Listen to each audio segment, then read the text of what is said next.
मेरे पास में नेक्स्ट है लाइन ग्राफ। जब मैंने आपको डेटा टाइप्स बताए थे तब मैंने आपको बोला था कंटिन्यूअस डेटा कोई भी है उसको आप किस में प्लॉट कर सकते हो, लाइन ग्राफ में प्लॉट कर सकते हो या फिर लाइन चार्ट में प्लॉट कर सकते हो to display trends over time और कंटिन्यूअस डेटा की प्लॉटिंग मैंने कैसे कर ली, लाइन ग्राफ के थ्रू। सिंपल सा है लाइन ग्राफ, कुछ भी नहीं है। ये आपकी वाई एक्सिस पे टेम्परेचर दे रखा है, यहाँ पे टाइम दे रखा है 6 AM 10 AM, रात के 2 बज गए, अगले दिन सुबह वापस 6 बज गए।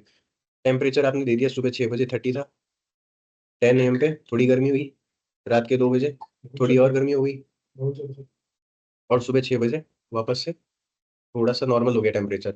लेकिन यहाँ पे अगर आप कंपेयर करोगे कल का सुबह 6 बजे का टेम्परेचर इतना था और आज का सुबह 6 बजे का टेम्परेचर इतना था, तो दोनों के कंपैरिजन में आप बोलोगे ना कि यार आज का दिन थोड़ा सा वार्मर है, बोलोगे या नहीं बोलोगे? तो इसके अंदर से बहुत सारी चीजें और भी निकाल सकते हो आप। मैंने आपको जब स्टैट्स पढ़ाया था स्टार्टिंग में, तो मैंने आपको एक चीज बताई थी कैटेगोरिकल एनकोडिंग वेरिएबल, और एक चीज और बताई थी adding a new feature selection करके, जिसमें वार्म डे करके मैंने आपको बताया था। आपने एक एग्जांपल में ग्रेड डाले थे, है ना? फिर मैंने उसके अंदर एज को कैटेगराइज कर दिया था, कौन सा यंग है कौन सा एडोलसेंट है, किया था ना ये चीज। वैसे इसके अंदर भी अगर आप थोड़ी देर इसको देखोगे ग्राफ को, दो चार चीजें आप फाइंड आउट कर लोगे। जैसे मैंने एक बता दी टेम्परेचर का कंपैरिजन सुबह 6 बजे से शाम के 6 बजे के बीच में, या फिर कल का टेम्परेचर सुबह 6 बजे का और आज का टेम्परेचर सुबह 6 बजे का। क्लियर है ये चीज? कुछ भी नहीं है, लाइन ग्राफ नॉर्मल है, बाकी सारे ग्राफ भी नॉर्मल है। फिर मेरे पास में है बार चार्ट। बार चार्ट में कौन से डेटा टाइप में यूज करता हूँ पहले तो ये बताओ। ऑर्डिनल में यूज कर सकता हूँ, ऑर्डिनल और डिस्क्रीट। ऑर्डिनल और नॉमिनल में भी डिस्क्रीट, कर सकता हूँ, नॉमिनल में भी। नॉमिनल में भी कर सकता हूँ। यहाँ पे क्या है ये रेड कलर कितने स्टूडेंट्स को अच्छा लगता है उनका काउंट, यहाँ पे 8 स्टूडेंट्स को रेड कलर फेवरेट है। देन यहाँ पे ब्लू कलर है मेरे पास, ब्लू कलर कितने स्टूडेंट्स का फेवरेट है, यहाँ पे 7 बोल दूं मैं इसको, या 7 से थोड़ा कम, 7 ही है। देन ग्रीन कलर इतने स्टूडेंट्स को पसंद है। Then similarly yellow and pink के लिए यहाँ पे आपको एक चार्ट बना के दिया गया है। एक बात बताओ, बार चार्ट में और हिस्टोग्राम में क्या फर्क है? हिस्टोग्राम आपको दिखाया था मैंने, ये हिस्टोग्राम है, ये बार चार्ट है। आप नीचे एक्स एक्सिस पे देखो इसमें क्या लिखा है, आप एक बार में समझ जाओगे। एक्स एक्सिस पे यहाँ देखो क्या लिखा गया है, बार चार्ट तो सर क्वांटिटी तो नहीं लिखी गई यहाँ पे, है ना? बार चार्ट आपका क्या करेगा, कैटेगोरिकल डेटा, और टिल सम एक्सटेंट उसके अंदर आप क्वांटिटी भी ऐड ऑन कर सकते हो, जैसे आपके चिल्ड्रन की हुई है।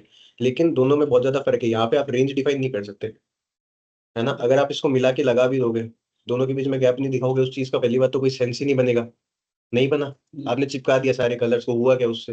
हिस्टोग्राम थोड़ी बोल दोगे उसको। क्यों? क्योंकि यार नीचे तो आप कैटेगरी क्या दे रहे हो, रेड ब्लू ग्रीन येलो यही सब दे रहे हो। यहाँ पे क्या दे रहे थे, रेंज दे रहे थे कि यार 0 to 20 स्टूडेंट्स थे उनके मार्क्स 10 है, 20 to 40 स्टूडेंट्स थे उनके मार्क्स 20 है। ये चीज बता पा रहे हो आराम से, यहाँ से रेंज भी निकल रही है, आप मिडल वैल्यू भी निकाल रहे हो, मीडियन भी निकाल रहे हो, क्लास इंटरवल भी निकाल रहे हो, सब चीजें फाइंड आउट कर पा रहे हो। यहाँ पे कुछ नहीं कर पा रहे आपने, लेकिन प्लॉट कर दिया इसको। ये चीज क्लियर है? यस। नेक्स्ट मेरे पास में है पाई चार्ट। बचपन में सबने देखा होगा, ये स्कूल कॉलेज में तो देखा है pie chart. To show the proportion of each category within a whole, मतलब यहाँ पे एक आपको दी गई है पाई, इसके अंदर आपके पास में डेटा में कितनी वैल्यूज है। लेट सपोज आपके पास में कितनी है, singing, painting, dancing 3, reading books 4, others है 5।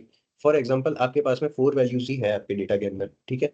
सिंगिंग 16% है, पेंटिंग 30% है, डांसिंग 10% है, और मैंने बुक्स रीड की 20%। मतलब मैं क्या बोल दूं कि मेरे को सब कुछ आता है, मल्टीटास्कर हूँ मैं, मल्टीटास्कर बोलूँ या क्या बोलूँ, ऑलराउंडर, ऑलराउंडर हूँ, है ना? लेकिन मैंने ये सब कुछ कर लिया, मैंने गाना भी गा लिया, मैंने घर पे अपने कलर भी कर लिया, पेंटिंग कर ली, नहीं वो वाला अलग है ये, डांसिंग कर ली, किताबें पढ़ ली, लेकिन मैंने क्या नहीं किया, डेटा एनालिटिक्स नहीं किया। तो वो भी करना जरूरी है ना? समझ लो ये 24% है अदर्स में आपके पास, ठीक है? ओवरऑल होना चाहिए 100%, है ना? 12% आपने समझ लो डेटा एनालिटिक्स को दे दिया, बाकी 12% आपने क्या किया? 12% बहुत होता है। यहाँ पे देखो नंबर ऑफ स्टूडेंट्स आपको दिए गए हैं। ओवरऑल जो मेरा पाई चार्ट है, आप कितने भी सेक्शंस में उसको डिवाइड कर लो, कितने भी आप उसके अंदर कैटेगरी डाल दो, अपनी वैल्यूज डाल दो, जो सम आएगा आपके परसेंटेजेस का वो 100 होना चाहिए। अगर आपका 100 से कम है तो आप उसको अदर्स की कैटेगरी दोगे, लेकिन अदर्स में भी आपको कुछ डेटा मेंशन करना पड़ेगा कि 24% आपने अदर्स मेंशन किया है, लेकिन अदर्स में किया क्या है ना? अगर आप पूरा 100% इसको कवर नहीं कर पा रहे हो, देन आप उसको पाई चार्ट में प्लॉट नहीं करोगे। The density plot shows the probability density of a variable, often using a smooth curve to represent the distribution। जब भी आप कुछ ऐसा प्लॉट करते हो जिसमें एक कर्व आता है नॉर्मल सा, देन आप उसको डेंसिटी प्लॉट भी बोल सकते हो। क्यों? क्योंकि यहाँ पे आप देख रहे हो 10 to 20 के बीच में जो भी वैल्यू है वो सबसे ज्यादा है, और 10 से 30 के बीच में ही जो आपकी यहाँ पे वैल्यू है वो बहुत ज्यादा एक्यूमुलेट हो रही है, बहुत ज्यादा डेंसिटी यहीं पे है डेटा प्लॉट्स की, है ना। यहाँ पे कम डेटा प्लॉट्स है, यहाँ पे भी कम डेटा प्लॉट्स है, यहाँ इस एरिया में सबसे ज्यादा डेटा प्लॉट्स है ना। Comparing the density plot of test score from two different classes to see how their distribution compare. अगर आप एक टेस्ट स्कोर ये ले रहे हो डेंसिटी टोटल बिल, एक बिल और ले लो, मान लो आपके घर का ही बिल ले लो बिजली का। अभी मंथ चल रहा है मेरा अक्टूबर का, है ना। पिछला मंथ कौन सा था? सितंबर। सितंबर का, ठीक है। अक्टूबर मंथ की एक बात ले लो, और आप ले लो सितंबर की, या फिर गर्मियों का कोई भी मंथ ले लो। अगर आप यहाँ पे अपना बिल प्लॉट करते हो डे वाइज, जीरो मतलब 1 तारीख, मान लो 1 तारीख से 30 तारीख तक का, है ना। आप एक चीज देखोगे कि यार हो सकता है या तो कर्व बन जाए। कर्व कब बनेगा? सैटरडे संडे को बनेगा, अगर एक वीक का आपने डेटा ले लिया तो। क्यों? क्योंकि यार उस दिन आपने एसी फुल चलाया घर पे, आप रेस्ट कर रहे थे, है ना। तो वहां पे आप क्या बोल दोगे कि यार बिजली के यूनिट्स का कंजम्पशन यहाँ पे सबसे ज्यादा हुआ है इस एरिया के बीच में।